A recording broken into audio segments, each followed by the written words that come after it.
Glorifico a Deus por estar aqui mais uma vez. Eu confesso aos irmãos que eu estava com uma outra mensagem, mas sentado ali, o Espírito Santo de Deus falou: não é aquela não, é essa aqui que eu vou te falar agora. Então, melhor obedecer do que sacrificar, né? Então vamos abrir a Bíblia em Êxodo capítulo 3.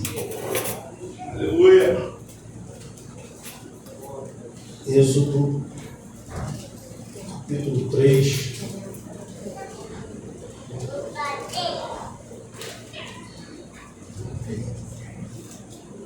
Êxodo capítulo 3.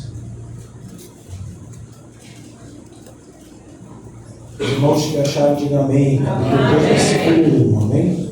1 em diante. Diz assim: E apacentava Moisés o rebanho de Jetro, seu sogro, sacerdote midiano, e levou o rebanho atrás do deserto e veio ao monte de Deus, a Horebe. E apareceu-lhe o anjo do Senhor em uma chama de fogo no meio de uma sarça. E olhou, e eis que a sarça ardia no fogo, e a sarça não se consumia. E Moisés disse: Agora me virarei para lá e verei esta grande visão, porque a sarça não se queima. E vendo o Senhor que se virava para lá ver, bradou Deus a ele do meio da sarça e disse: Moisés, Moisés. E ele disse: Eis-me aqui. E disse: Não te chegues para cá, tire os teus sapatos de teus pés, porque o lugar em que tu estás é terra santa.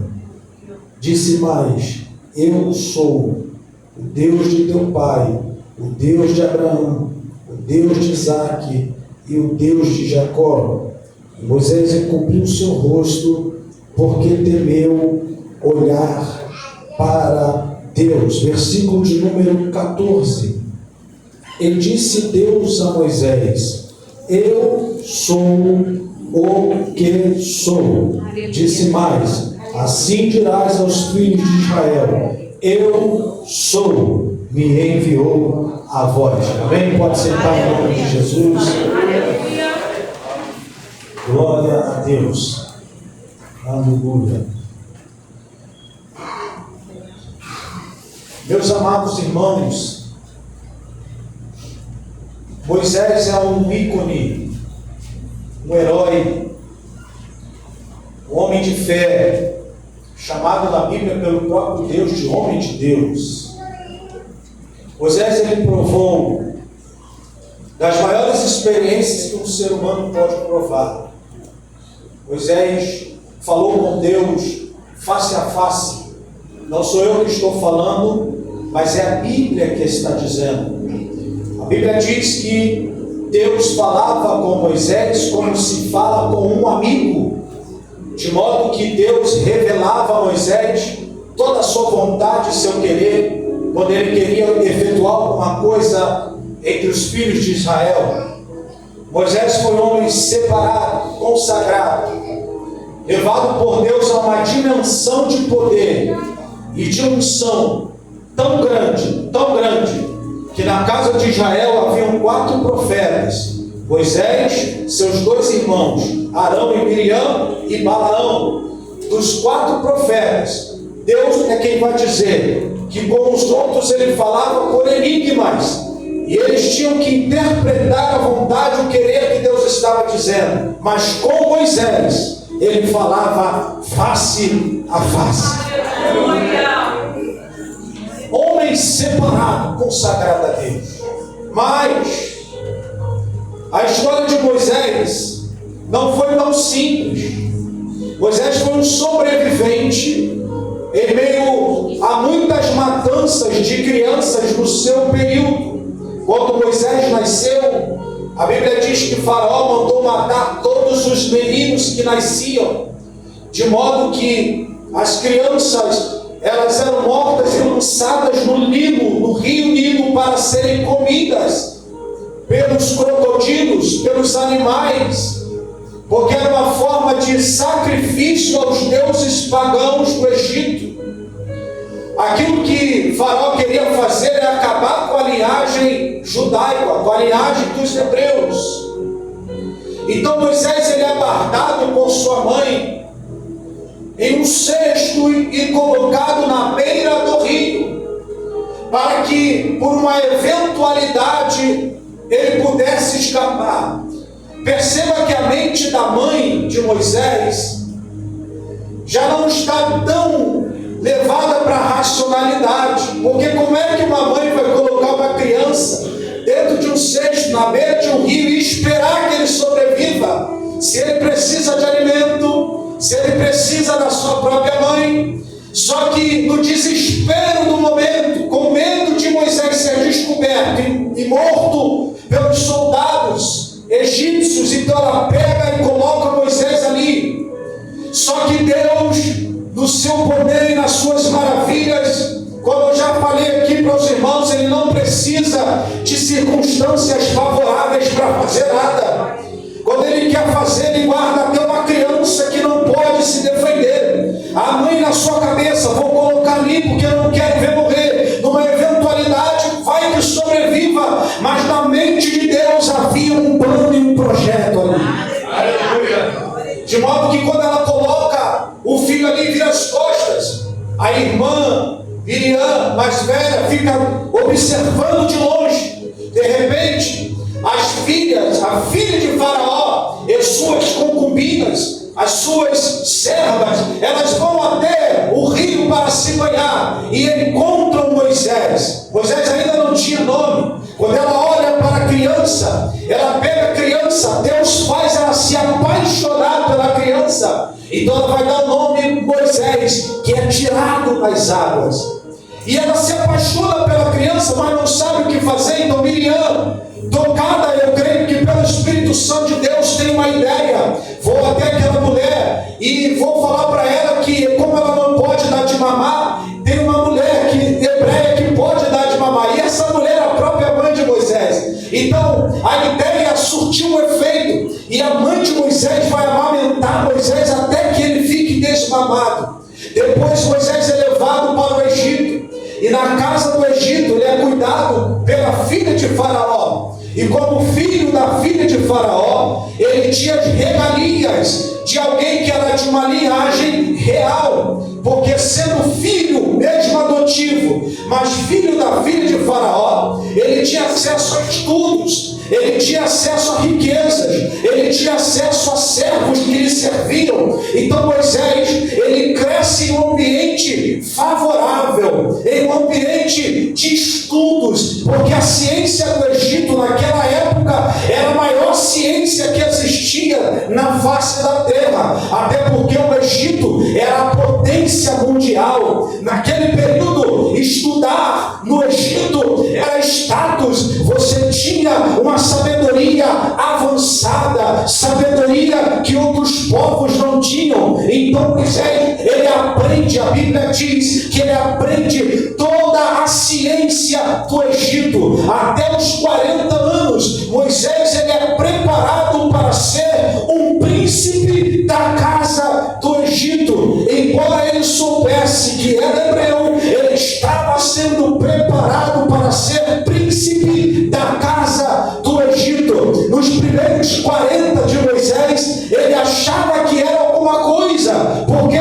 Porque tinha sabedoria, porque tinha inteligência, tinha estudo. Se fôssemos trazer para uma época atual, era homem de faculdades, pós-graduação, mestrado e pós-doutorado, coisas semelhantes. Homem com sabedoria, capacitação científica, capacitação de liderança, porque Moisés, ele tinha essa incumbência também de liderar. Como um príncipe, ele deveria também liderar. Então Moisés é preparado, mas não era o plano de Deus para a vida de Moisés. Então o que Deus vai fazer? A Bíblia vai dizer que um hebreu, ele vai ser chicoteado por um egípcio. E nessa vez, Moisés observa, toma as dores, mata aquele homem egípcio, esconde seu corpo e ele vai e foge. Por quê? Porque alguém descobriu que Moisés matou o egípcio e escondeu o seu corpo.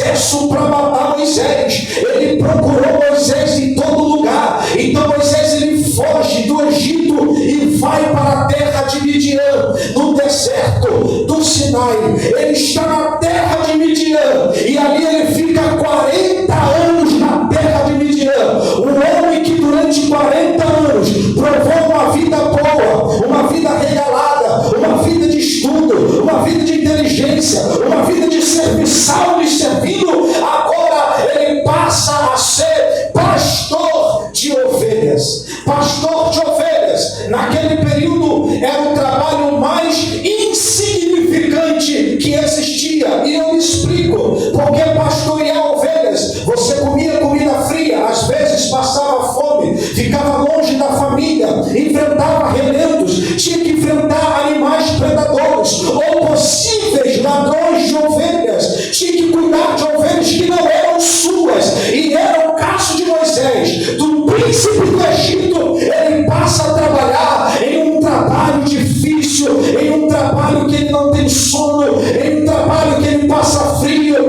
em um trabalho que ele passa fome, e as ovelhas sequer eram dele. Aleluia! Nos primeiros 40 ele achava que era alguma coisa, nos segundos 40 ele entende que não é nada.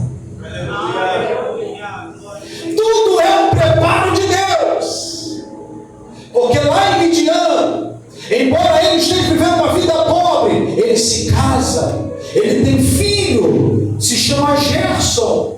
Ele está em um ambiente que agora ele tem uma família, vai construindo, mas o tempo da vida de Moisés vai passando. Então, quando ele está com 80 anos de idade, 80 anos, ele está no Monte Sinai, tomando conta das ovelhas que não eram dele, eram do seu sogro chamado Jetro. Ele está tomando conta das ovelhas, na sua idade já avançada, 80 anos. Na cabeça dele, o tempo passou, mas quando ele está no Monte Sinai, ele tem uma visão, aleluia, e essa visão é uma visão que me assusta, e eu lhe explico por quê. Porque quando ele olha na visão, e não era uma visão espiritual, estava acontecendo o que nós chamamos na teologia uma coisa chamada teofania. O que é teofania? É uma manifestação visível de Deus. Estava ali uma sarça pegando fogo, mas eu vou lhe explicar o porquê que foi algo sobrenatural. Porque sarça pegar fogo no deserto é algo normal. Deserto, ar rarefeito, pouca umidade, muito calor, as folhas se queimam. Só que quando uma folha se queima, ela se consome. Não foi isso que chamou a atenção de Moisés. O que chama a atenção de Moisés não foi a sarça pegar fogo. O que chamou a atenção de Moisés foi a sarça pegar fogo e as folhas não se consumirem. Quando ele olha para aquilo, ele disse: isso aqui é diferente, porque sarça pegar fogo é normal, mas pegar fogo e não se consumir, isso aqui é diferente. Deixa eu chegar perto para ver mais pertinho, deixa eu chegar perto para entender o que está acontecendo. E eu quero já abrir um parêntese para falar aqui nessa noite de forma profética. Sarça pegar fogo no deserto é normal, mas um dia a sarça pegou fogo e não se consumiu, ou seja, algo diferente aconteceu. Talvez você chegou aqui nessa noite dizendo: eu vou para a igreja para mais um culto, eu vou para a igreja para adorar a Deus mais uma vez. Isso é coisa boa, mas eu vim aqui te dizer que nessa noite a sarça vai pegar fogo diferente. Nessa noite a sarça vai pegar fogo diferente. Algo diferente de Deus vai acontecer. Levanta a mão se você crê e diga glória a Deus. Sabe, parece que Deus gosta de se manifestar em algumas coisas diferentes, em alguns acasos.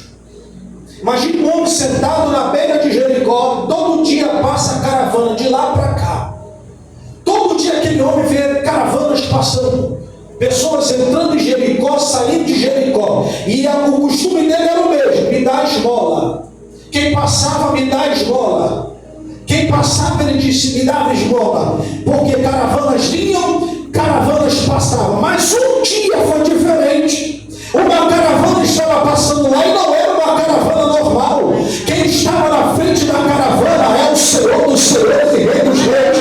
Quem estava na frente da caravana era alguém que podia mudar a história dele. Naquele dia a sarça pegou fogo diferente. Ele está ouvindo um barulho e ele ouviu falar de Jesus algum momento atrás. Então ele começa a dizer: filho de Davi, tem compaixão de mim. Filho de Davi, tem compaixão de mim. E a Bíblia diz que Jesus mandou chamar ele. Ele chega na presença de Jesus. Você conhece a história? Jesus pergunta para ele: o que você quer que eu faça por você? Porque Jesus perguntou para ele o que Deus queria que ele fizesse por ele. Porque na mente de Deus, Deus trabalha com aquilo que é exato. Você quer o quê? Porque Deus, quando olha para nós, Ele não olha para o que sai dos nossos lábios, Ele olha para o que está no nosso coração. Às vezes você está pedindo uma coisa que não é o que está no teu coração. Às vezes você está falando: Deus, me dá isso daqui, porque talvez aquilo que eu sonhei não pode ser, mas pelo menos isso aqui vai. Você está limitando a mão de Deus. Você está achando que Deus é pequeno. Deus quer realizar exatamente aquilo que está no teu coração.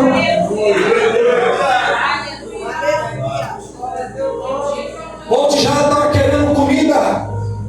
Chega de maná, a gente quer carne. Chega de maná, a gente quer carne. Deus olhou com maus olhos porque eles deixaram de ser gratos pelo maná que descia. E o pior disso não foi eles pedirem carne. O pior disso foi eles falarem: nós temos saudade do Egito. Mas Deus olha para Moisés e diz assim: Moisés, diga para eles que eles vão comer carne não só 10 dias. Eles não vão comer carne não só 15 dias. Eles vão comer carne durante um mês, até sair pelo buraco do nariz. Isso está lá no texto. Aí Moisés olha para Deus e fala assim: tá bom, Deus, vou falar para eles que o Senhor quer dar carne para eles. O que a gente faz? Mata as ovelhas. Mas eu quero te falar uma coisa, Deus: nem matando todas as ovelhas vai alimentar 3 milhões de hebreus. Deus olhou para Moisés e disse: Moisés, acaso a minha mão é curta? Acaso eu não posso fazer? Verás o que eu sou poderoso para fazer. Eu estou sentindo a unção de Deus aqui. Levanta a mão que eu quero profetizar. Você está limitando a mão de Deus. Deus está dizendo para você: me pede o que você quer e eu sou poderoso para fazer.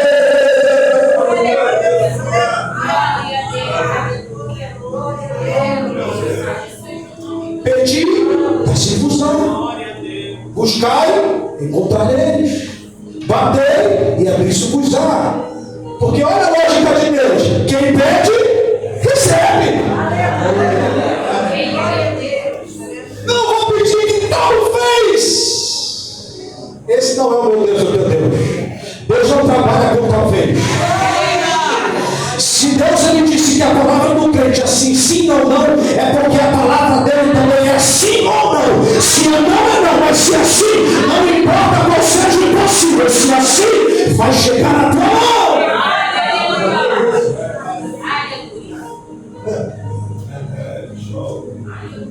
A caravana para o cego foi diferente. Diz: quero ver Jesus. Digo: veja.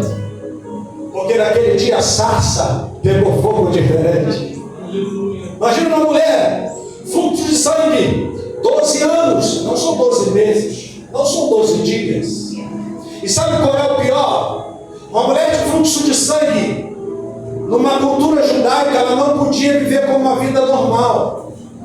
Eu vou explicar o que é normal. Eu sei que perder sangue é vida. Perder sangue significa fraqueza. Perder sangue significa que era uma mulher que possivelmente lutava com problemas físicos, com problemas de saúde, até mesmo anemia. Mas esse não era o maior problema dela. O maior problema dela é que ela não podia, em nenhum momento, se relacionar com algum homem se ela se apaixonasse. Ela não poderia estar no meio de todas as pessoas. Ela não podia ir numa mercearia fazer uma compra. Porque se alguém descobre, iriam dizer: eis aí uma impura. Imagine só, ela já estava humilhada e alguém humilhando ela. E ela poderia até morrer. Porque aonde ela tocava, a Bíblia diz que poderia ser considerado como algo impuro. Então ela vivia de uma maneira destacada das pessoas. Ou seja, ela tinha uma doença física e uma doença na alma. Quantas pessoas não passaram por ela? Ela mesma disse: gastei dinheiro com todos os médicos, as sarças pegavam fogo e não ajeitava nada. Mas teve um dia que a sarça pegou fogo diferente. Aleluia! Teve um dia que passou alguém que não era alguém normal. A Bíblia diz que Jesus está passando e vai a caravana junto com ele, todo mundo tocando em Jesus. De repente ela disse consigo: se eu tão somente tocar nem nele, porque não sou digna, mas na orla das suas vestes. A orla das vestes onde ficava a franja das vestes de um judeu. Se eu tocar na orla das vestes, eu vou ficar curada. Imagina aquela mulher se arrastando, sabendo que alguém poderia descobri-la e dizer: essa aqui é uma impura, tirar ela do meio. Mas ela foi e ela toca. Quando ela toca em Jesus, muita gente tocava em Jesus, mas ela entendeu que naquele dia a sarça estava pegando fogo diferente. Ela toca em Jesus, quando ela toca, Jesus para tudo. Alguém disse: Senhor, o que aconteceu? O Senhor quer uma água? Está com fome? Está com os pés machucados? Alguma coisa aconteceu? Jesus olha e diz: alguém me tocou. Pedro disse: Senhor, mas é lógico, o Senhor está cercado de pessoas. Como é que o Senhor diz que alguém te tocou? Está todo mundo te tocando, até eu estou te tocando. Jesus disse: porque para eles a sarça está pegando fogo e consumindo, mas para alguém a sarça pegou fogo diferente. De mim saiu virtude, alguém me tocou, porque saiu de mim poder. Ela disse: Senhor, fui eu. Jesus olhou para ela e disse: vai, mulher, porque a tua fé te salvou, a tua fé te curou. Naquele dia a sarça pegou fogo diferente para ela. Está entendendo? Está entendendo? Que hoje pode ser oculto.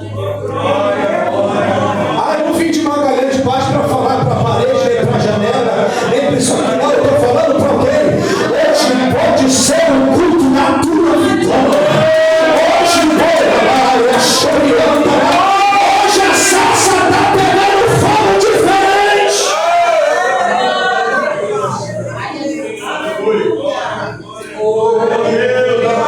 Eu sou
deixa eu ver que mistério é esse. Quando ele diz deixa eu ver, Deus diz Moisés.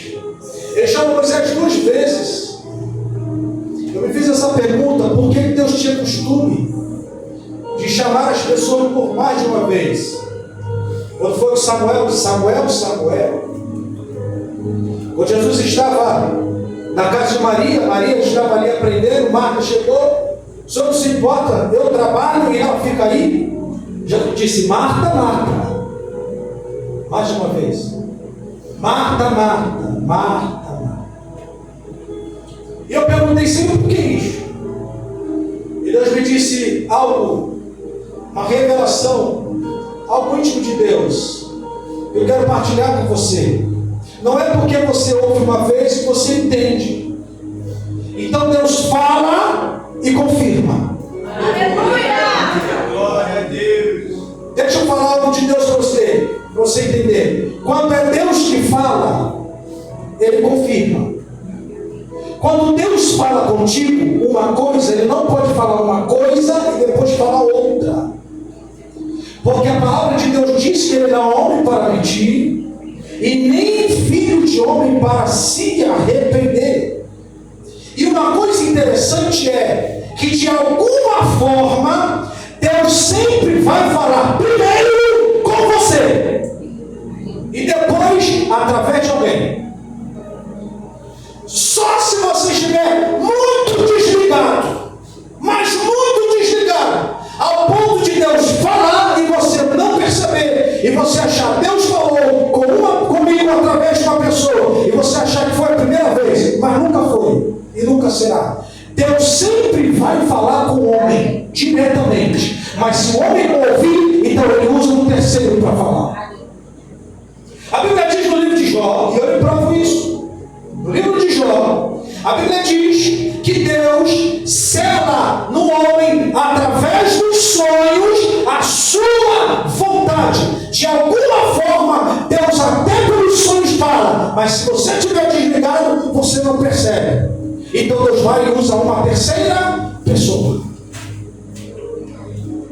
Por que Moisés? Porque Deus fala. Se eu não entendi, então Ele fala de novo, até que eu entenda. E esse mistério de Deus é para que o homem compreenda qual é o centro da vontade de Deus. Deus sempre vai falar com você. Se você não ouve, Ele vai usar alguém, alguma circunstância, até mesmo um anjo, ou até mesmo um sonho, para tentar fazer você entender o querer e a vontade de Deus. Mas falar, Deus vai falar sempre.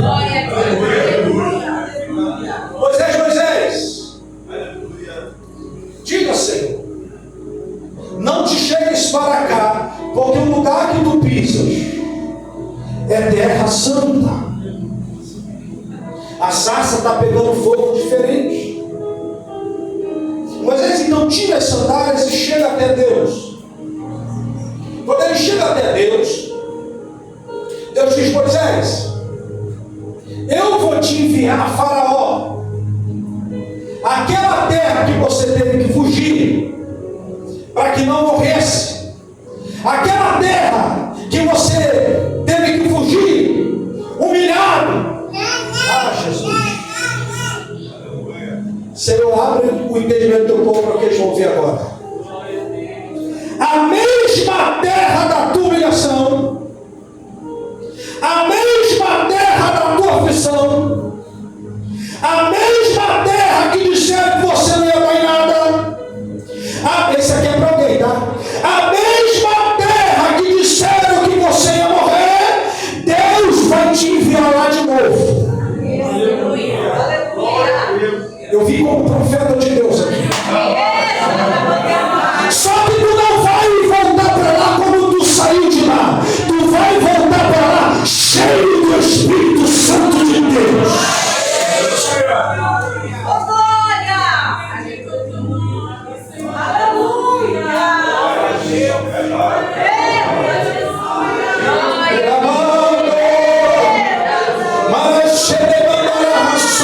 Mas lá eu fui humilhado, Deus. Lá eu fui pisado. Mas eu vou te enviar lá de novo. Mas tu não vai na tua força. Tu vai através do meu poder. Tu vai através dos meus sinais. Tu vai através da minha unção. Levanta a mão para o Senhor, também, Senhor. Deus está falando aí para o ouvido.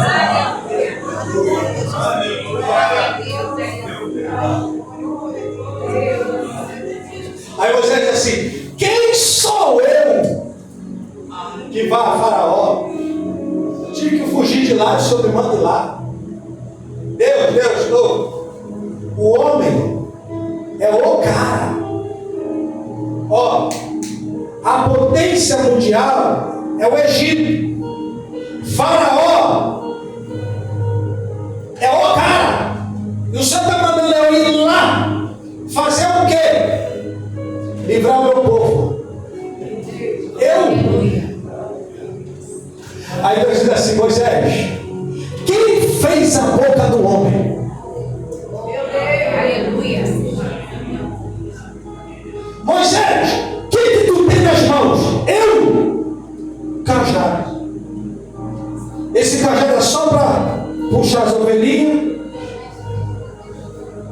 de vez em quando me ajudar a andar, porque eu já estou velhinho. Aí Deus vai dizer assim: pois é, com esse cajado eu vou fazer os meus sinais lá.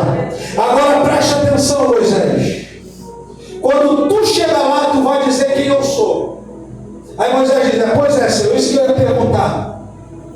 Porque como é que eu vou chegar a um povo que é cheio de deuses, cada Deus tem uma forma e cada Deus tem um nome, se eu não sei qual é o teu nome? Quando eu chegar lá, diante de Faraó e diante dos meus irmãos, o que eu vou lhes dizer? Aí Deus olha para ele e diz assim: Moisés, o meu nome é Eu Sou.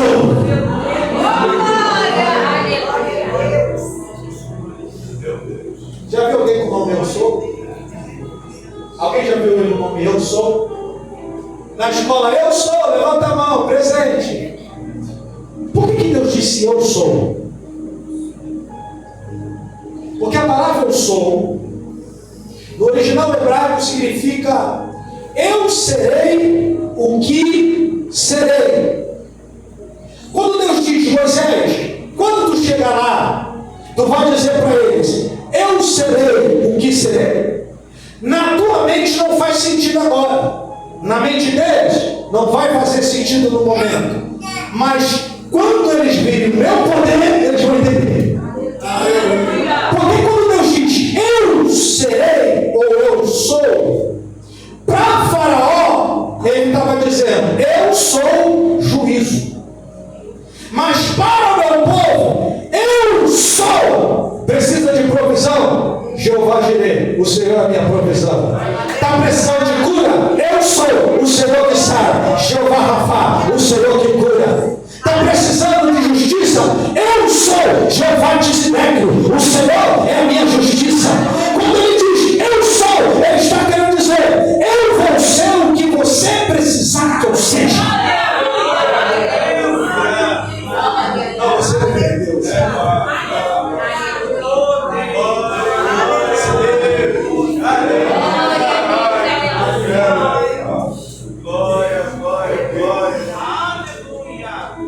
Eu me lembro quando eles estavam na guerra, Amaleque se levantou contra Israel, tinha acabado de sair do Egito. Vou terminar.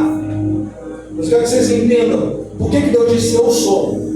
Porque ele estava dizendo: eu me manifesto na medida que você precisa. Então meu nome, ele cabe naquilo que você necessita. Amaleque, ele cerca Israel, porque Israel não sabe guerrear. Eles estão saindo de 400 anos de escravidão. Então para eles, o que eles sabem fazer é ser escravo. Se você pega um povo que está acostumado a ser escravo, a ser servo, a servir outro povo, é fácil de você colonizar esse povo, porque eles não sabem lutar pela liberdade, eles não sabem lutar por si mesmos. Esse era o caso de Israel. Amaleque era um povo que estava acostumado com a guerra e tudo se dava a seus inimigos. Quando eles pegam para guerrear contra Israel, Moisés diz assim: olha, vocês descem e vão para a guerra, e eu, Arão e Hugo vamos subir o monte. Vamos fazer o que lá? Vamos falar com Deus. Ele não disse que é o eu sou? Então agora a gente vai ver. Quando ele sobe o monte, o povo lá embaixo está em guerra. A Bíblia diz que Moisés ele levanta a mão. Enquanto Moisés está com as mãos levantadas, lá embaixo Israel vai prevalecer. Só que é dado um nome para Deus naquele dia. Então o povo começou a dizer: Jeová Nissi, Jeová Nissi. O que significa isso? O Senhor é a minha bandeira. Em outras palavras, ele está dizendo: Senhor, tu não disse que seria o que nós precisássemos, então seja a nossa bandeira de guerra hoje.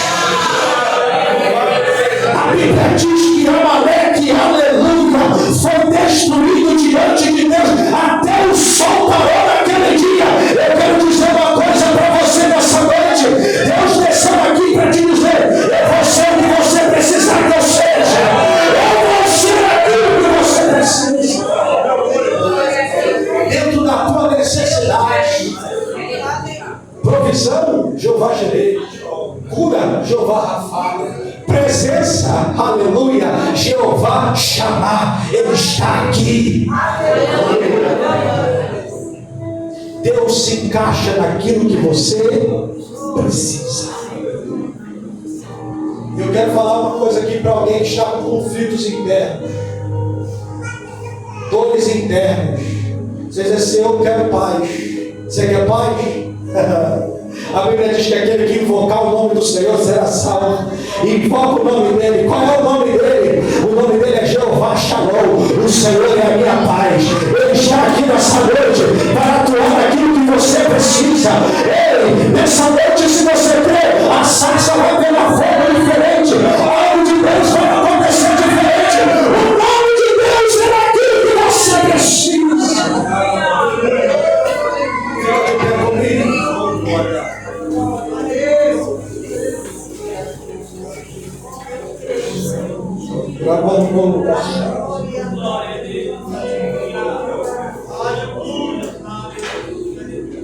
Aleluia.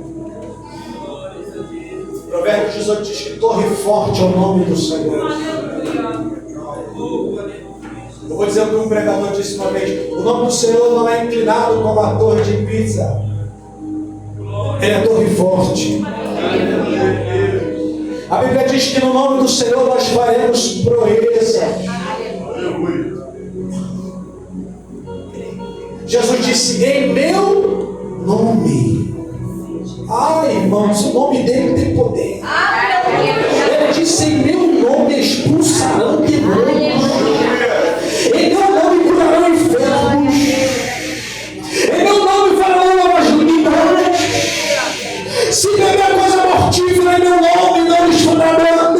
Sabe o que ele está querendo dizer? Sabe qual é a tua salvação? Sabe qual é a tua provisão? Sabe onde é que está a tua cura? Sabe onde é que está o teu milagre? É no nome dele, é no nome dele, é no nome dele, é no nome dele. Por isso que ele disse: aquele que invocar o nome do Senhor, esse será salvo.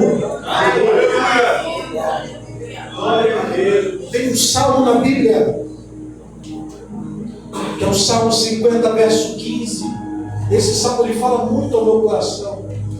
E ele diz assim: invoca-me no dia da angústia, eu te livrarei e tu me glorificarás.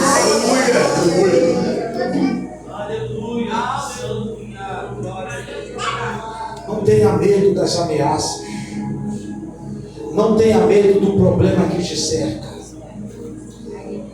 Se tu invocar o nome do Senhor, se nessa noite tu invocar o nome do Senhor, lembra do cego de Jericó? Que foi que ele disse? Filho de Davi.